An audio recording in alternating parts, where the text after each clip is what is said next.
Hello friends.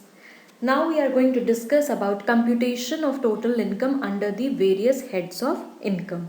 Right? हमारे कौन कौन से heads of income होते हैं?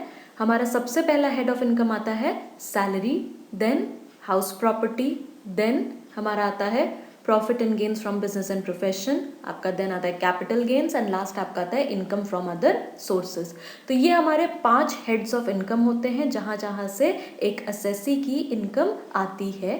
आज इस वीडियो में हम डिस्कस करने जा रहे हैं salary head of income.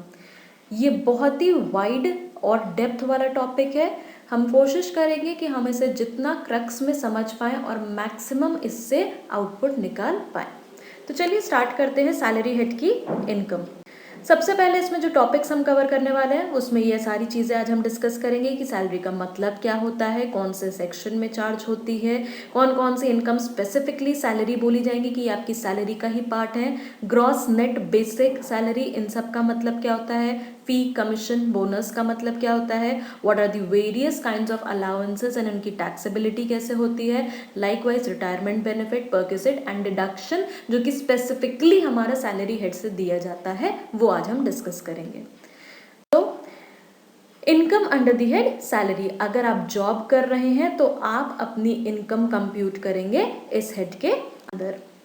Salary अगर मैं सिंपल वर्ड्स में बोलूँ तो इसका मतलब क्या होता है, एक रेम्यूनरेशन होता है जो कि एक पर्सन को मिलता है, किससे, एम्प्लॉयर को दे रहा है अपने एम्प्लॉय को। क्यों दे रहा है, क्योंकि उसने उसके लिए सर्विसेज रेंडर करी हैं।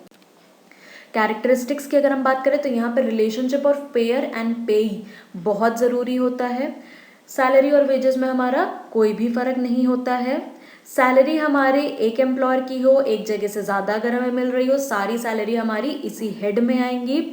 यहाँ पे कहा गया है कि there is no control over the working, तो हम उसको रेम्यूनरेशन नहीं मानते हैं। So no control over the work of another person then remuneration shall be taxable under the head of other income. यानी कि अगर जैसे पार्टनर्स ऑफ अ फर्म है या डायरेक्टर है, एम्प्लॉय नहीं है, क्यों, क्योंकि यहाँ पे मास्टर सर्वेंट रिलेशनशिप होना बहुत ज़रूरी है जिसको कि हम प्रिंसिपल एजेंट रिलेशनशिप भी बोलते हैं। तो उस रिलेशनशिप की इनकम हमारी कहाँ टैक्सेबल होगी, सैलरी हेड में टैक्सेबल होगी। बेसिस ऑफ चार्ज हमारा section 15 of income tax act 1961 कहता है, और वो कहता है सैलरी हमारी कब टैक्सेबल होती है, या तो वो ड्यू हो जाती है तब होती है, या जब हमें एक्चुअल मिलती है तब होती है, जो भी इसमें से पहला होता है। क्योंकि अगर हम देखें तो हमारे जो मार्च की सैलरी होती है, अप्रैल से मार्च का जो हम फाइनेंशियल ईयर फॉलो करते हैं, तो मार्च की सैलरी हमें अप्रैल में आकर के मिलती है, बट वो ड्यू तो हो ही जाती है। तो जब हम टैक्स कंप्यूट करते हैं प्रीवियस ईयर का तो पूरा अप्रैल से लेकर के मार्च तक का करते हैं। Then arrears of salary not charge to tax earlier, जिस प्रीवियस ईयर में होना चाहिए था तो वो जिस साल में पेड होती हैं हम उस साल में करते हैं। Salary bonus bye what ever name called, उसको हम सैलरी का ही पार्ट मानते हैं। और अगर लाइकवाइज हमारी कोई सैलरी एडवांस में दे दी गई है और वो इंक्लूड कर ली गई है, देन अगेन हम उसको नहीं इंक्लूड करेंगे क्योंकि एक ही इनकम पे 2 बार टैक्स नहीं लगता है। अब ये देखिए, अगर आपके सामने एक लिस्ट है कि ये सारी चीज़ें, ये सारे नाम आप जब भी सुनेंगे तो स्पेसिफिकली आप बोलेंगे कि भाई ये तो सैलरी हेड में ही जाएगा। यानी कि अगर किसी एसएससी को वेज मिल रही है, कोई पेंशन है, ग्रेच्युटी है, फीस है, कमीशन परक्विजिट जो कि अभी हम सब पढ़ने वाले हैं, एलआईसी, इन सब से रिलेटेड कुछ भी अगर उसको कॉन्ट्रीब्यूशन उसने किया है, तो ये सारी चीज़ें हमारे कौन से हेड में आएंगी, specifically income under the head salary. Gross salary का हमारा मतलब क्या होता है, एग्रीगेट जो हमारा होता है of the above income after the exemption हमारी क्या होती है, ग्रॉस सैलरी होती है। और ग्रॉस सैलरी से जब हम डिडक्शंस देते हैं, यानी कि जो सेक्शन 16 के हमने अभी आपको बताया था 3 डिडक्शन होते हैं जो भी हम towards the end of this PPT देखेंगे, वो जब हम लेस कर देते हैं तो हमारी आ जाती है नेट सैलरी। बेसिक सैलरी हमारी क्या होती है, जो कि एक अमाउंट या ग्रेडिंग सिस्टम होता है 10,000, फिर 10,000 से बढ़कर आपका 2,000 होगा तो 12,000 आपका चलेगा, फिर 12,000 आपका, फिर 2,000 तब तक रहेगा जब तक 14,000 नहीं आएगा, 14,000 में आप 3,000 ऐड तब तक करेंगे जब तक आप 20,000 के स्लैब में नहीं आ जाएंगे। तो ये जो आपका ग्रेडिंग सिस्टम चलता है, this is known as basic salary. Fee commission bonus, ये क्या होता है, फीस क्या होती है, फीस हमारी होती है जो भी एक्स्ट्रा काम करने पर हमें एक्स्ट्रा पैसा मिलता है। कमीशन हमारा क्या होता है, fixed amount of sales, usually marketing में देखा जाता है अगर आप इतना करोगे तो आपको इतना फिक्स्ड कमीशन मिलेगा। बोनस क्या होता है, bonus is a part of profit जो कि एम्प्लॉयर अगर शेयर करता है तो वो फुल्ली टैक्सेबल होता है under the head of salary. Dearness allowance हमारा क्या होता है, महंगाई भत्ता जिसको हम बोलते हैं, increase in the prices, inflation आता है इकोनॉमी में, उसको मीट आउट करने के लिए क्या देते हैं employers, DA, dearness allowance, and again it is fully taxable. अब आते हैं हम अपने अलाउंसेस के पार्ट में। हमारे अलाउंसेस को 3 पार्ट्स में डिवाइड किया गया है, fully taxable cash allowance, fully exempt cash allowance, partially exempt cash allowance. अब अलाउंस होता क्या है, अलाउंस होता है हमारा फिक्स्ड मॉनेटरी अमाउंट जो हमको एम्प्लॉयर एम्प्लॉय को देता है over and above the basic salary, and उसके ये 3 कैटेगराइजेशन होते हैं। So let us see one by one कि इन 3 कैटेगरी में हमारे कौन कौन से अलाउंसेस आते हैं। सबसे पहले हम बात करते हैं फुल्ली टैक्सेबल, यानी कि आंख बंद करके ही पूरी तरीके से टैक्सेबल होते हैं। इसमें आपको शफल करके दे सकते हैं, अगर क्वेश्चन आएगा एमसीक्यू में बेस्ड होगा तो आपसे पूछ सकते हैं कि कौन सा इसमें ऑड वन आउट है, यानी कि 4 अगर आपको दे देंगे कैटेगरी की ये टैक्सेबल और ये इसमें से टैक्सेबल नहीं है, फुल्ली एग्जेम्प्ट है। तो हमेशा याद रखिएगा डीएनएस अलाउंस या डीएनएस पे के नाम से भी जाना जाता है, ये हमारा फुल्ली टैक्सेबल होता है। City compensatory allowance, tiffin, lunch, non practising, warden, proctor allowance, deputation, overtime, fixed medical allowance fully taxable होता है, जबकि फिक्स्ड मेडिकल पर किसे अभी हम आगे चलकर देखेंगे तो वो पार्टली होती है। सर्वेंट अलाउंसेस और अदर अलाउंस। अब फुल्ली एग्जेम्प्ट हमारे कौन से होते हैं, फॉरेन अलाउंस, यानी कि जो दिया जाता है paid by the government to its employee, जो कि हमारे इंडियन सिटीजन होते हैं लेकिन वो अब्रॉड अगर कोई काम कर रहे होते हैं और उनको अगर कोई अलाउंस दिया जाता है तो हमारा फुल्ली एग्जेम्प्ट होता है। जजेस of high court and supreme court को अगर कोई भी अलाउंस होता है तो वो एग्जेम्प्ट होता है। यूएनओ ऑर्गेनाइजेशन और उसके एम्प्लॉयज़ को दिया जाता है तो वो एग्जेम्प्ट होता है। और एमपी एमएलए जो हमारा डेली अलाउंस रिसीव करते हैं दैट इज फुल्ली एग्जेम्प्ट। तो ये 4 कैटेगरी हैं जो कि हमारी फुल्ली एग्जेम्प्ट की लिस्ट में आती हैं। अब आता है पार्शियली एग्जेम्प्ट। पार्शियली एग्जेम्प्ट का मतलब क्या होता है कि भाई कुछ पोर्शन इसका टैक्सेबल होगा, कुछ पोर्शन इसका एग्जेम्प्ट होगा। अब जो कुछ पोर्शन इसका एग्जेम्प्ट होगा वो हमें कौन बताता है, वो हमारी लिमिट्स ऑलरेडी एक्ट में दी गई हुई है, तो हम उससे देखते हैं, वर्किंग करते हैं और तब हम बताते हैं कि इसमें से कितना पोर्शन टैक्सेबल है और कितना पोर्शन एग्जेम्प्ट है। सो हाउस रेंट अलाउंस आपका हो गया, एंटरटेनमेंट अलाउंस हो गया, और ऑफिशियल नेचर के और पर्सनल नेचर के हमारे अलाउंसेस होते हैं। बेसिक सैलरी हमारी क्या होती है, जो कि एक अमाउंट या ग्रेडिंग सिस्टम होता है 10,000, फिर 10,000 से बढ़कर आपका 2,000 होगा तो 12,000 आपका चलेगा, फिर 12,000 आपका, फिर 2,000 तब तक रहेगा जब तक 14,000 नहीं आएगा, 14,000 में आप 3,000 ऐड तब तक करेंगे जब तक आप 20,000 के स्लैब में नहीं आ जाएंगे। तो ये जो आपका ग्रेडिंग सिस्टम चलता है this is known as basic salary.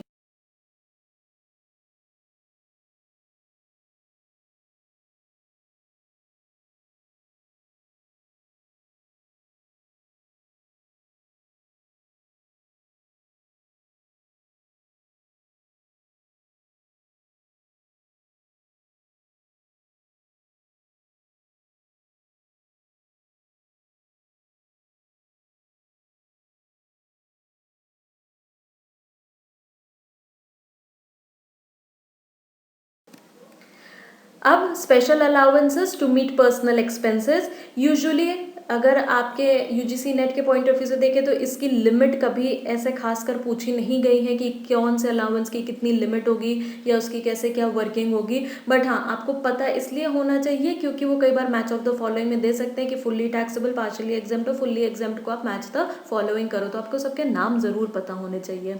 अब जैसे चिल्ड्रन एजुकेशन अलाउंस है 100 per month per child, maximum up to 2 children इसमें दिया गया है। हॉस्टल अलाउंस के लिए दिया गया 300 पर month per child, maximum 2।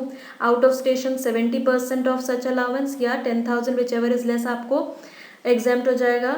Likewise tribal, border and underground allowance.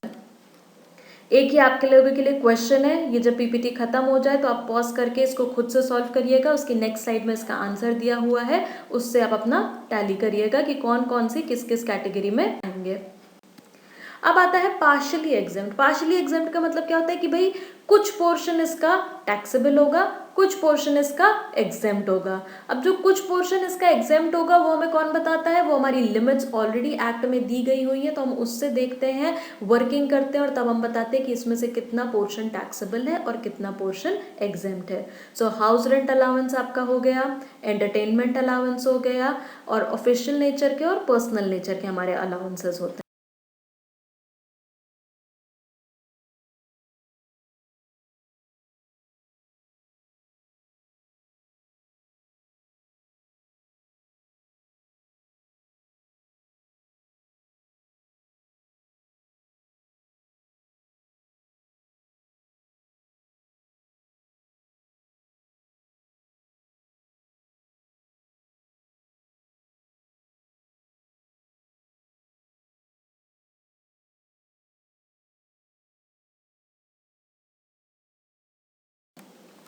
सबसे पहले हम बात करते हैं फुल्ली टैक्सेबल, यानी कि आंख बंद करके ही पूरी तरीके से टैक्सेबल होते हैं।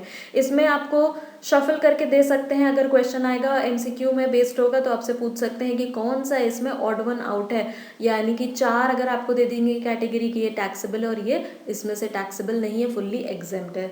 तो हमेशा ग्रेच्युटी हमें कब देनी पड़ती है, टर्मिनेशन ऑफ एम्प्लॉय हो रहा है after rendering a continuous service of not less than 5 years, यानी कि 5 साल या उससे ज़्यादा जब एक एम्प्लॉय सर्विस देता है देन ग्रेच्युटी हमारी पेबल होती है। कौन कौन सी सिचुएशन में, ऑन हिज रिटायरमेंट हम देते हैं या रेजिग्नेशन पे देते हैं, ऑन हिज सुपर एन्युएशन मतलब कि एक जो रिटायरमेंट प्लान सेटअप किया जाता है वो जब हम एम्प्लॉय को देते हैं तो उसके साथ हम ग्रेच्युटी देते हैं, या ऑन हिज डेथ और disablement due to any accident और डिजीज।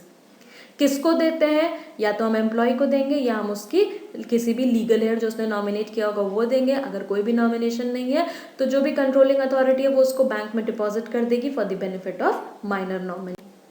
टैक्स ट्रीटमेंट अगर हम बात करें कि उसका क्या होता है तो हमारा आता है गवर्नमेंट एम्प्लॉय के केस में ग्रेच्युटी दी जा रही है या नॉन गवर्नमेंट एम्प्लॉय को दी जा रही है। गवर्नमेंट एम्प्लॉय को दी जा रही है, एक बात हमेशा याद रखिएगा रिटायरमेंट बेनिफिट के केस में अगर ड्यूरिंग द सर्विस दिया जा रहा है कुछ भी then it is be taxable for all be it government employ या नॉन गवर्नमेंट एम्प्लॉय। लेकिन अगर वही हमको at the time of retirement मिल रहा है तो वो हमारा गवर्नमेंट एम्प्लॉय के लिए एग्जेम्प्ट होगा और नॉन गवर्नमेंट एम्प्लॉय के लिए पार्शियल एग्जेम्पशन दी गई है जो कि हम देखेंगे लिमिट्स के साथ क्या होता है। तो नॉन गवर्नमेंट एम्प्लॉय के केस में हम फर्दर देखेंगे whether the employ is covered under the payment of gratuity act और नॉट। गवर्नमेंट एम्प्लॉयज के केस में जैसे कि मैंने बोला it is wholly exempt from tax, यानी कि गवर्नमेंट एम्प्लॉय को कोई भी टैक्स देने की जरूरत नहीं है जब उनको ग्रेच्युटी रिसीव होती है in case of death, superannuation और रिटायरमेंट। नॉन गवर्नमेंट एम्प्लॉय के केस में जब हम बात करते हैं तो ये अमाउंट एग्जेम्प्ट हो गई, जो ए बी सी 1 2 3 कैटेगरी हम जो निकाल रहे हैं 3 अमाउंट, ये कौन से होते हैं, हम एग्जेम्प्ट वाले अमाउंट अपने निकालते हैं। कौन से एग्जेम्प्ट होते हैं हमारे, या तो एक लिमिट दी गई है 20 लाख रुपए की, या दूसरा हमारा दिया गया है 15/26 मल्टीप्लाइड बाय लास्ट ऑन salary multiplied by number of years of completed service और part thereof in excess of 6 months. यानी कि अगर दिया गया है कि 26 साल और 6 महीने इन्होंने काम किया तो हमारा कंप्लीटेड ईयर कितना चला जाएगा, 27 ईयर्स चला जाएगा। लास्ट ऑन सैलरी जो हमको दी होगी हम वो निकाल लेंगे, let's say 30,000, so 15/26 into 30,000 into 27 is equal to second amount freeze हो जाएगा, या एक्चुअल ग्रेच्युटी रिसीव जो भी है हम वो निकालेंगे। जो भी इनमें से सबसे लेस होगा वो हमारा क्या हो जाएगा, एग्जेम्प्ट हो जाएगा। बचा हुआ पोर्शन जो होगा वो हमारा टैक्सेबल हो जाएगा in case of non government employees who are covered under the payment of gratuity act. अब अगर नॉन कवर्ड होंगे तो हमारा क्या चला जाएगा, ये जो हमने 15/26 लिया था अभी हम देखेंगे वो 15/30 हो जाएगा। सैलरी की मीनिंग यहाँ पे थोड़ी सी चेंज हो जाती है, जो हमारे एचआरए में थी उससे डिफरेंट है। लास्ट ड्रॉन सैलरी लेते हैं, डीए लेते हैं, लेकिन इसमें कोई भी बोनस, कमीशन, एचआरए और ये सारी चीजें हम नहीं लेते हैं। नॉन गवर्नमेंट एम्प्लॉय अगेन है बट ये नॉट कवर्ड है, तो यहाँ पे हमारा 15/30 जैसे कि मैंने आपको बोला था वो हमारी सेकंड लिमिट फ्रीज हो जाएगी। बाकी वो हमारा वही सेम टू सेम है, 20 lakh actual receive, half month salary for each completed year of service. यहाँ पे number of completed year of service हम लेते हैं तो उसमें इग्नोर फ्रैक्शन करते हैं, यानी कि अगर 26 ईयर और 6 मंथ्स दिया है तो हम उसको 26 ईयर्स ही लेंगे। उसके केस में हम क्या कर रहे थे, 27 ईयर्स कर रहे थे। Next employees not covered by the payment of gratuity act, ये अभी मैंने आपको बता दिया। नेक्स्ट आता है हमारा लीव एनकैशमेंट। अगेन अगर हमारा क्या कहते हैं गवर्नमेंट एम्प्लॉय हो या नॉन गवर्नमेंट एम्प्लॉय हो, अगर during the continuity of employment कर रहा है then it is chargeable to tax, but हम उसकी रिलीफ ले सकते हैं। गवर्नमेंट एम्प्लॉय अगर ले रहा है तो इट इज फुल्ली एग्जेम्प्ट, और non government employee at the time of retirement ले रहा है तो उसके लिए क्या है, पार्शियली एग्जेम्प्ट है। अब नॉन गवर्नमेंट एम्प्लॉय है, लीव सैलरी एग्जेम्प्ट हो जाएगी कितना, लीस्ट ऑफ द फॉलोइंग 1 2 3 4। कौन कौन सा है, सबसे पहले cash equivalent to leave salary, यानी कि period of earn leave. Earn leave का पीरियड हम निकालते हैं इनटू एवरेज मंथली सैलरी से उसको मल्टीप्लाई करते हैं, या 10 month into average month salary चला जाएगा, या हमारी 3 लाख की जो स्टैट्यूटरी लिमिट दी गई है, या एक्चुअल अमाउंट रिसीव्ड। इन सब में से जो सबसे कम होगा उसको हम क्या करते हैं, एग्जेम्प्ट करते हैं। यहाँ पे भी हमारी सैलरी की डेफिनेशन चेंज हो जाएगी। बेसिक सैलरी में हमारा डीए आता है इफ उटोए, उटोए का मतलब होता है under the terms of employment होता है। तो पेंशन अगेन हमारा एक तरीके का रिटायरमेंट बेनिफिट है जो कि हमारा पीरियोडिकल पेमेंट रिसीव करता है employee after his retirement and it is taxed under the head of salary. Pension अगर यूनाइटेड नेशन ऑर्गेनाइजेशन से मिल रही होती है then it is not taxable. Pension को हम दो पार्ट्स में डिवाइड करते हैं, दैट इज कम्यूटेड पेंशन और अनकम्यूटेड पेंशन। कम्यूटेड पेंशन हमारी क्या होती है, जो भी हमको lump sum payment, lump sum मतलब इकट्ठा 10 लाख 20 लाख 5 लाख रुपए हमें इकट्ठा मिल जाता है वो कहते हैं। और अनकम्यूटेड क्या होती है, जो हमको मंथली बेसिस पे मिलती है, लाइक 2000 5000 12000 पर मंथ। अब जब हम पेंशन की बात करते हैं, अगेन गवर्नमेंट एम्प्लॉय के लिए फुल्ली एग्जाम्प्ट हो जाएगा और नॉन गवर्नमेंट एम्प्लॉय के लिए हम चेक करेंगे कि उसे ग्रेच्युटी मिल रही है या नहीं मिल रही है। अगर उसे ग्रेच्युटी मिलती है then 1/3 of commuted value exempt हो जाती है, और अगर उसे ग्रेच्युटी नहीं मिल रही है than half of commuted value हमारी एग्जाम्प्ट हो जाती है। कम्यूटेड पेंशन हमारा गवर्नमेंट एम्प्लॉय के लिए याद रखिएगा फुल्ली एग्जाम्प्ट, नॉन गवर्नमेंट के लिए हम चेक करेंगे उसे ग्रेच्युटी मिलती है या नहीं मिल रही है। Retrenchment compensation again another type of retirement benefit होता है, कितना हमारा एग्जाम्प्ट चला जाएगा, statutory limit of 5 lakh, actual amount received, या जो इंडस्ट्रियल डिस्प्यूट एक्ट के अकॉर्डिंग अमाउंट हम कैलकुलेट करते हैं। अगेन वीआरएस की जब हम बात करते हैं, least of the following exempt होता है, कौन सा इसमें आता है हमारा, एक्चुअल अमाउंट रिसीव्ड लेते हैं, स्टैट्यूटरी लिमिट ऑफ 5 लाख करते हैं, या 3 मंथ्स की सैलरी लेते हैं for each completed year of service, यानी कि जितने उसके सर्विस के ईयर 20 साल 30 साल कंप्लीट हुए that multiplied by 3 month salary, या salary for the balance of months left before the date of retirement हम निकालते हैं। पर्क्विजिट हमारा क्या होता है, पर्क्विजिट हमारा कोई भी एक इस तरीके का बेनिफिट होता है जो कि एम्प्लॉयर एम्प्लॉय को देता है in addition to the salary और wages, it might be in cash और might be in kind. Perquisites हमारी टैक्सेबल होते हैं सैलरी हेड में only when allowed by employer to employ during the continuance of employment, directly dependent upon the service, resulting in nature of personal advantage, किसी भी तरीके का उसको personal advantage हो रहा है एम्प्लॉय को, एंड उसे मिल रहा है क्यों, बिकॉज वो वहां पर काम कर रहा है इसलिए। जैसे कि हमारा आता है रेंट फ्री अकोमोडेशन, ये हमारा क्या होता है, पर्क्विजिट होता है, हमारा क्या कहते हैं अलाउंस नहीं होता है। तो इस केस में हम क्या करते हैं, जब हम रेंट फ्री अकोमोडेशन की वैल्यू निकालते हैं कि आरएफए की हमारी वैल्यू क्या होगी इस पर्क्विजिट की, तो एम्प्लॉयज को हम डिवाइड करते हैं दो पार्ट्स में, कि वो सेंट्रल गवर्नमेंट एम्प्लॉय है या वो कोई दूसरा एम्प्लॉय है। अगर वो सेंट्रल गवर्नमेंट या स्टेट गवर्नमेंट एम्प्लॉय होता है तो आरएफए की वैल्यू कितनी चली जाती है, लाइसेंस फीस होती है जो कि अकॉर्डिंगली गवर्नमेंट डिसाइड करती है। सो द टैक्सेबल वैल्यू या the value of rent-free accommodation in case of a central government employee will be the license fee determined and payable by the concerned employee as per the rules framed by government. अब यही अगर RFA की value हमें निकालनी है non government employees के case में, तो हम क्या चेक करेंगे कि भाई वो घर जिस घर में वो रह रहा है एम्प्लॉय, क्या वो एम्प्लॉयर ओन करता है या वो लीज या रेंट पे लिया गया है। अगेन अगर वो एम्प्लॉयर ओन करता है तो 15, 10, 7.5%, जो कि हमारा 15, 10 और 7.5% कैसे हमने 3 पार्ट्स में डिवाइड किया, depending upon the population of the city in which the employ is residing. उसमें 10% पर एनम के हिसाब से हम फर्नीचर है कि नहीं है, फर्निश्ड घर है नहीं है, वो ऐड करेंगे, लेस अगर कोई एम्प्लॉय उसमें पैसा देता है तो ये हमारी आएगी आरएफए की वैल्यू। और वही अगर वो रेंट या लीज पे लेता है तो हमारा क्या चला जाएगा, एक्चुअल अमाउंट ऑफ लीज या हमें पता हो और 15% ऑफ सैलरी, जो भी इन दोनों में से लेस होता है। फर्नीचर की कॉस्ट हम एज इट इज ऐड कर देंगे, एम्प्लॉय ने अगर कुछ दिया तो उसे हम यहाँ से लेस कर देंगे। Accommodation owned by the employer, जो मैंने आपको बोला था 7.5, 10 और 15%। 15% का हम कब लेते हैं सैलरी का, अगर हमारी 25 लाख से ज़्यादा होती है पॉपुलेशन। 10 लाख का हम करते हैं 10%, और 10% हम लेते हैं 10 लाख से ज़्यादा होती है, एंड 7.5% अदर्स केसेस में होती है।